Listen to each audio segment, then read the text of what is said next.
Olá, estamos de volta com Frente a Frente, que recebe hoje o senador Álvaro Dias. Ele que é do Podemos, do Paraná, e um dos coordenadores da pré-campanha do ex-juiz Sérgio Moro à presidência da República. Senador, a gente teve Álvaro Dias, a gente teve Sérgio Moro fazendo aí ele começou a discorrer mais sobre economia, já disse que um dos consultores que ele está, um dos conselheiros dele nessa área é Celso Pastore, né? E qual é o projeto que a gente pode esperar, uma vez que essa é uma das áreas aí que mais chama a atenção dos brasileiros hoje, que mais preocupa, além, obviamente, da questão da saúde, que ainda a pandemia ainda não acabou, tem novas cepas por aí. Como é que Sérgio Moro vai tratar dessa questão da economia? O que se pode esperar dele numa campanha política em termos de projeto para o país, para gerar emprego, desenvolvimento? Ele, como nós, entende que a economia é fundamental no debate, né? No debate dessa campanha, o item número 1, a prioridade básica é economia. E, obviamente, com uma visão muito forte, uma visão social de muita força, né? Porque a crise social é de profundidade, né? E ela se alarga a cada passo. Então, se você perguntar qual é o modelo, bom, é liberal na economia, mas com forte preocupação com a área social. E isso todo mundo pode dizer, né? Pelo menos os que militam nessa faixa, né? Economia liberal, mas vai ouvir muito antes de formatar o seu projeto, está ouvindo, já vem há algum tempo, eu creio que pelo menos há 2 meses, pelo menos, ele vem discutindo com economistas e com empresários, né? Muito interessado exatamente nesse tema central do debate nacional do próximo ano. E você falou no Pastore, mas ele tem ouvido outros economistas. Por né? exemplo, quem são os? Todos os possíveis economistas aí, conhecidos, não conhecidos, ele tem conversado. Aqueles que se dispõem a conversar. Aliás, ele demonstrou uma capacidade incrível para ouvir, né? Isso até surpreende, e com humildade, inclusive, ao contrário do que muitos imaginavam, né? E certamente nós teremos um bom projeto. Eu disse antes já do projeto estratégico de desenvolvimento econômico. É claro que isso envolve mais do que economia. O projeto estratégico tem que considerar a necessidade de investimentos robustos, né, em educação, ciência, tecnologia, inovação, Mas pesquisa. hoje não tem dinheiro para isso. Para elevar os índices de produtividade. É uma questão de prioridade. Dinheiro tem. O país arrecada muito, aplica mal. Se preocupa sempre, os governantes se preocupam com a receita e se esquecem de que o problema é a despesa. Eu disse há pouco, não se aplicou aqui no início de 2019 um limitador emergencial de despesas, que nós chegamos a uma desorganização tal das contas públicas do Brasil que essa era uma exigência em razão do déficit crescente. Isso não se fez.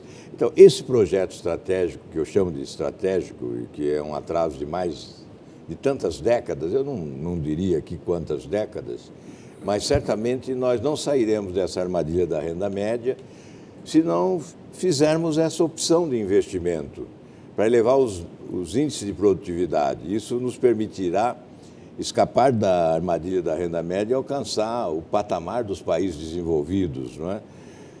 Nós poderíamos comparar com outros países, nem sempre a comparação é boa, mas nós temos que sempre buscar alguma comparação para facilitar o entendimento, não é? Há 60 anos eu estaria a Coreia do Sul com uma renda inferior à nossa.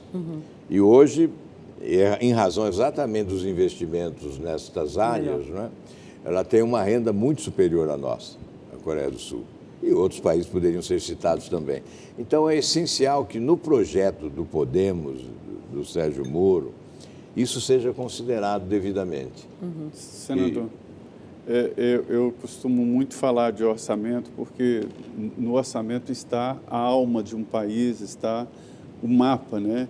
Nós temos um orçamento de 4 trilhões e 300 bilhões de reais, E a dívida consome 2 trilhões, 2 trilhões, né? Folha de pagamento mais 1 trilhão, despesas fixas, e sobra o quê? 140 bilhões de reais. É muito pouco, não se pode administrar um país assim, ou seja, haverá um processo de marcar passo, né, no mesmo lugar. Quer dizer, é um problema estrutural. Em 2018, quando eu fui na Fundação Getúlio Vargas, o que os economistas me disseram foi exatamente isso. O problema do Brasil é o orçamento. Você tem que cuidar, em primeiro lugar, do orçamento, né? Mas como é que pode gastar 2 trilhões só pagando dívida? Exatamente. Nós aprofundamos essa dificuldade. E o problema é o seguinte, que alguns países possuem uma relação PIB-dívida pública até mais perigosa do que a nossa. Maior. Mas a diferença é grande, porque outros países se endividaram investindo produtivamente. E com isso Qualidade do cresceram, é a qualidade do gasto. Nós não, nós nos endividamos pagando juros, né? Para pagar juros de uma dívida que foi crescendo e, evidentemente, a reversão dessa expectativa é fundamental.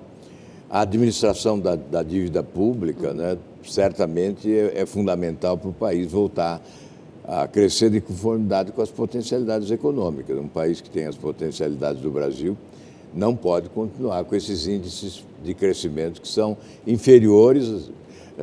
Houve um momento no Brasil, nos governos do PT, em que se falava do espetáculo do crescimento aqui e nós fomos verificar, o Brasil só crescia mais do que o Haiti, onde morava a pobreza, a miséria. O mundo todo estava crescendo e o Brasil desperdiçando a oportunidade de crescimento mais significativo, né? Então, nós desperdiçamos oportunidades e é por essa razão que o nosso partido tem tido esse cuidado com a questão fiscal. Quando discutimos amanhã essa chamada PEC dos precatórios, que nós chamamos de PEC do calote, né? Nós estamos preocupados com a responsabilidade fiscal, porque aprofundar esta crise fiscal, nós sabemos que é levar o país ao caos. Michel Temer tirou o Brasil de um caminho tortuoso exatamente com isso, né? O teto de gastos, responsabilidade. Exatamente, o teto de gastos foi essa âncora para evitar o agravamento. Regra de ouro. Claro, agora a lei de responsabilidade fiscal vem lá do governo Fernando Henrique. E o senhor já foi do PSDB. Eu queria voltar um pouquinho nessa questão das conversas. Eu fui o relator, aliás, da política. Da lei de responsabilidade fiscal, quando eu estava na oposição ao governo Fernando Henrique. E eu disse, olha, eu estou na oposição, mas esse projeto, se vocês quiserem, eu relato e coloco no plenário em 15 dias. Enfrento os prefeitos, os governadores. E assim foi feito. E foi feito, né? assim. E por isso, eu particularmente valorizo. Eu acho que foi uma conquista, um avanço extraordinário. Não fosse a lei de responsabilidade fiscal, a situação seria ainda pior. Pois é, agora o senhor já foi do PSDB. A gente tem na semana que vem, Sérgio Moro deve conversar com João Dória, que venceu a prévia. Não sei se vai conversar, não. Eu vi essas conversas aí, mas... Ele vai conversar com o Eduardo Leite, aí depois disse que na semana que vem teria uma conversa com o João Dória. No final de semana. Como é que o senhor vê o PSDB, o senhor que já foi do partido, já foi inclusive candidato, né, na chapa com José Serra, naquele período lá atrás. Era para ser, depois... Era para ser e depois não foi, enfim, aquela confusão. Como é que o senhor vê agora o PSDB, que saiu dessa prévia dividido? Que avaliação o senhor faz? Está numa fase de decadência, né? O PSDB. Eu não acredito que seja viável uma aliança conosco, porque conheço bem a ousadia do Dória, a ambição dele, e ele é um obstinado, conquistou o direito de ser candidato, certamente não abrirá mão disso, né? Por isso, quando eu vejo notícias assim, de que o Dória quer conversar com o Moro para ver se ele aceita... Ele quer o Moro como vice dele, né? É evidente que o Moro não deixaria o conforto em que se encontrava para ser vice de alguém, né? Obviamente, ele veio para esse enfrentamento maior. Então, para liderar um processo, né? Também é bom dizer, aceitaria uma condição secundária, se fosse secundário na preferência popular. Não é secundário, é a prioridade do momento na terceira via. O senhor está desdenhando do governador no sentido... Não estou desdenhando, eu leio pesquisas, né? Acho que todos nós temos que ter uma base para fazer avaliações e a única ferramenta que eu tenho... A única ferramenta que eu tenho para fazer uma avaliação é pesquisa de opinião pública. São pesquisas que colocam o Sérgio Moro muito à frente. Então, seria contraditório imaginar uma posição secundária. Quem são os conselheiros do ex-ministro Sérgio Moro? Eu não saberia dizer quem ele ouve. Falam muito do senhor, né? É preciso saber dele, né? Quem ele ouve e acredita, né? Porque ouvir ele ouve muita gente. Agora, quem é que deu o treinamento para ele? Ouve muita gente. Quem é o marqueteiro dele? Porque está todo mundo dizendo que ele está sorridente, trocou a roupa. Ali naquele lançamento dele, há 2 semanas, ele aparecia... Não, mas porque ele aprendeu a sorrir. Eu acho o seguinte, que se tornou muito mais incisivo, simpático. Eu acho que às vezes valorizam demais os marqueteiros e desvalorizam o candidato. O produto. Mas ele não teve nenhum treinamento ali. O candidato tem, obviamente, conhecimento da vontade popular, né? Se o candidato não tiver sensibilidade para entender o que as pessoas gostam ou não gostam, né? Não pode ser candidato, né? Agora, essa história de colocar o marqueteiro como ganhador da eleição não funciona. Não, mas a aposta aqui em Brasília é quem é o marqueteiro dele, porque ele mudou completamente o estilo dele de juiz e de ministro da Justiça. Hoje é outro, completamente diferente. É preciso ter marqueteiro para fazer isso? Quando ele era juiz, ele usava toga. Agora ele usa roupa popular, porque não é mais juiz. Ele agora está em contato com as pessoas, né, dialogando, conversando, e ele próprio tem essa iniciativa. Não há necessidade de desvalorizar por causa do avanço. Né? Senador, era previsível... Tem que acreditar a ele esses avanços. Era previsível uma reação previsível, não desejável, da política contra a Lava Jato, né? E aconteceu. O senhor foi crítico no Senado Federal da lei de abuso de autoridades, né? Veja bem, o autor da lei de abuso de autoridade é o Renan Calheiros e o Randolph, eram dois projetos. E agora o vereador Carlos Bolsonaro está processando os dois com base na lei deles, de abuso de autoridade lá na CPI.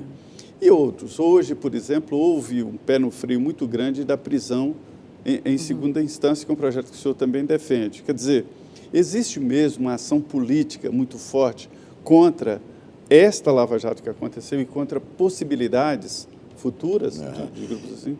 Existe uma conspiração contra o combate à corrupção, contra os avanços e é organizado ou instintivo? De certa forma, tem organização e método. Nós tivemos o exemplo da Itália. Depois da Operação Mãos Limpas, aliás, o Barroso é que definiu desta forma, né?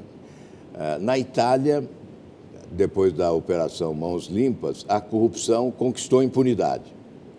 No Brasil, quer mais do que isso, quer a vingança. Punir a corrupção quer a vingança. Juízes e promotores. E sequestrou a narrativa. Quer ser proprietária da narrativa.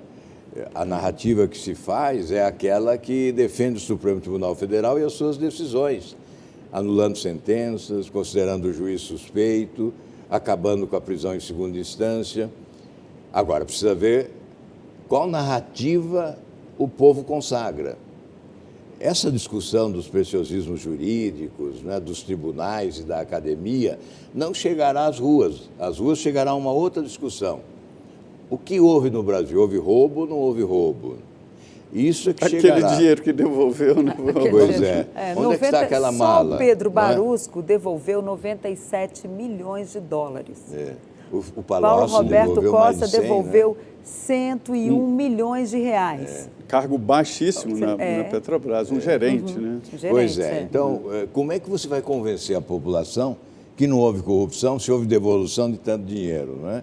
E depois é preciso dizer que o juiz Sérgio Moro, ele condenou, as sentenças condenatórias dele foram mantidas e até com maior rigor, né? Aumentou penas. Aumentando pena lá no Tribunal Regional, em Porto Alegre, depois o STJ e até o Supremo Tribunal Federal.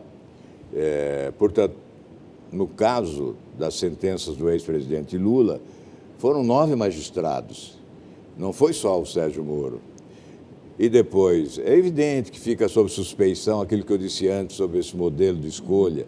Os ministros majoritariamente nomeados pelo PT no Supremo Tribunal Federal, fica sob suspeição o fato de, depois de 6 ou 7 anos, chegarem à conclusão que a 13ª Vara Federal em Curitiba não era competente para julgar o ex-presidente e outros que agora estão sendo hoje, também o beneficiados. STJ hoje liberou. Exatamente. Isso tudo na esteira da decisão do Supremo. Palocci, na esteira da decisão do Supremo. Neto. Então, quando colocam essa questão como um risco à candidatura do Moro, eu digo, é preciso perguntar para a população. A população concorda com a condenação ou com a absolvição?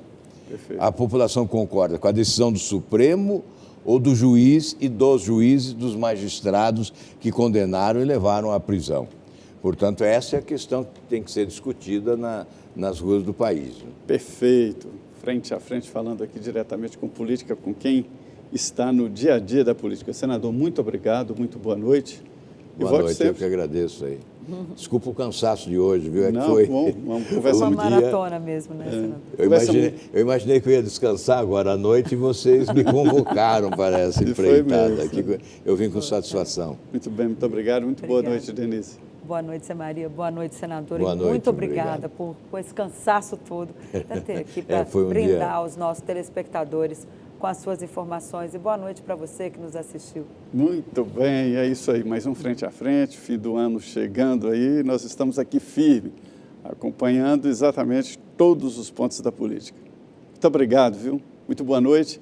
E continue aqui na Rede Vida. Aqui começa agora o Jornal da Vida, com as notícias nacionais e internacionais. Até mais.